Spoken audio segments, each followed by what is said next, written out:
Hi everyone, welcome to Apologue, the platform helping you better identify your purpose one story at a time. Have you watched The Incredibles 2? What about Jurassic World?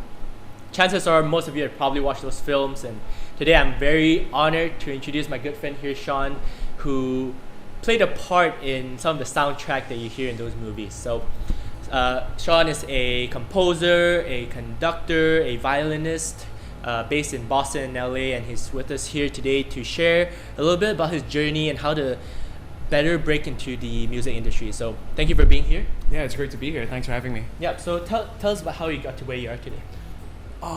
So I started playing piano when I was 4 or 5, just for fun. Just like every other Asian kid growing up in Malaysia, right? Or most kids, your parents sort of like force you to go through lessons. But I grew to love it. I grew to love it. And at the age of 9, I started playing the violin. And when I was a kid growing up, my parents would always bring me to concerts with the Malaysian Philharmonic Orchestra. So almost every weekend I'd be going to see all these concerts. So the exposure was definitely there. They really nurtured and cultivated that love for music in me. And growing up through high school, I always loved being involved in those school theater productions every chance I got. Anything to do with extracurricular music activities, I'd always be the first one to jump up, and I was this close to doing aerospace engineering instead of what I'm doing right now. But after A-levels, I thought, you know what, I'm going to take a gap year, because as much as I love doing math and physics, I don't think I love doing it every day for the rest of my life.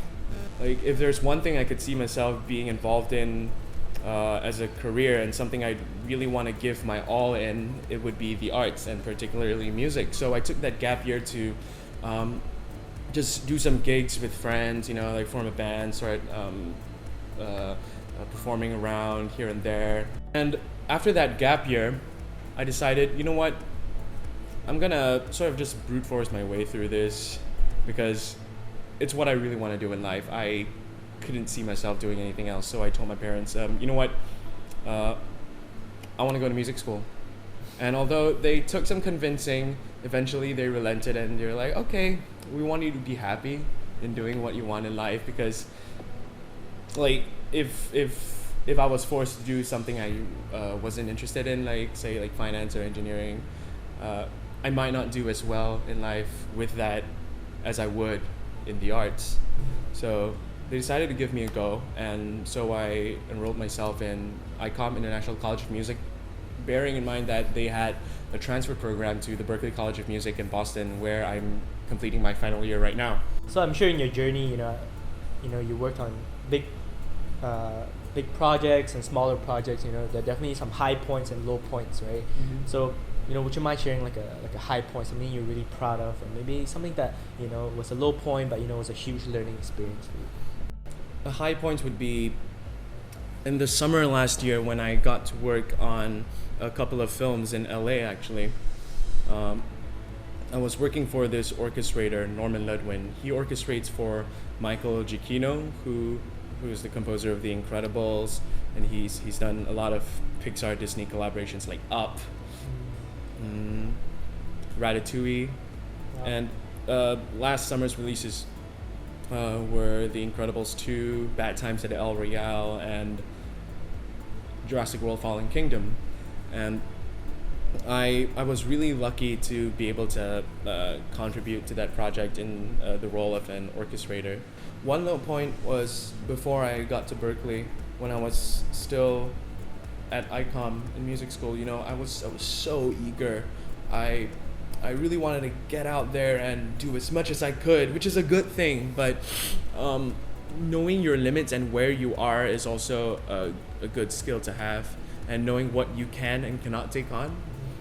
Because at that point, up to that point, I'd only been scoring theater productions, and I really wanted to get into the world of film. And there were some friends making short films on the side. I guess the short of it is, I took on the project without knowing if I had the abilities and skills to deliver or not. Because I was still starting out, I had no idea how to work the technical aspects of things, and because of that, long story short, I couldn't deliver. Being prepared, I'd say, being prepared is so important when you walk into a project like that, because you don't want to be caught off guard, and you don't want to be you don't want to be put on the spot with nothing to say for yourself.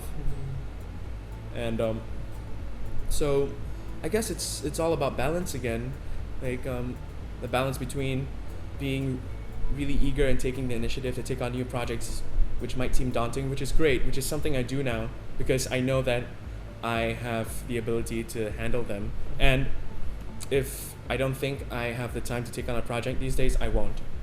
Though I'd say that I tend to stack up my plate pretty high, which is why I'm always constantly working on new stuff. But I like that these days. I like keeping productive, keeping busy. But that low time in my life when I couldn't deliver, I was so depressed, man. I felt like I let everyone down.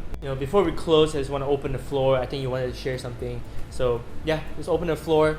What do you want to share? Yeah, I wanted to share about the different career paths that you could go into as a musician, even if you didn't want to go into composing, classical music or film music, or performing, or like production. There's so many other things like music education, music therapy. Music has power. I believe that, like, my idea of success is that if I can touch at least one person in the room with my music, then like I'm successful as an artist, because I believe that music has power. Music has the ability to change someone's lives. And yeah, you could go into music therapy. You could go into music production and engineering, electronic production and design, which seems to be the trend these days with DJs and electronic music. And production, yeah, I think I said that, but there are so many fields in music. You don't have to feel constricted into just one thing that you think you can do at the time. I never dreamed that I'd be doing what I'm doing now, even when I first started studying music professionally. So yeah, just really see where it takes you, and decide what you want to do, and know what would make you feel fulfilled and happy, because yeah, that's what you want to end up doing for the rest of your life. And yeah.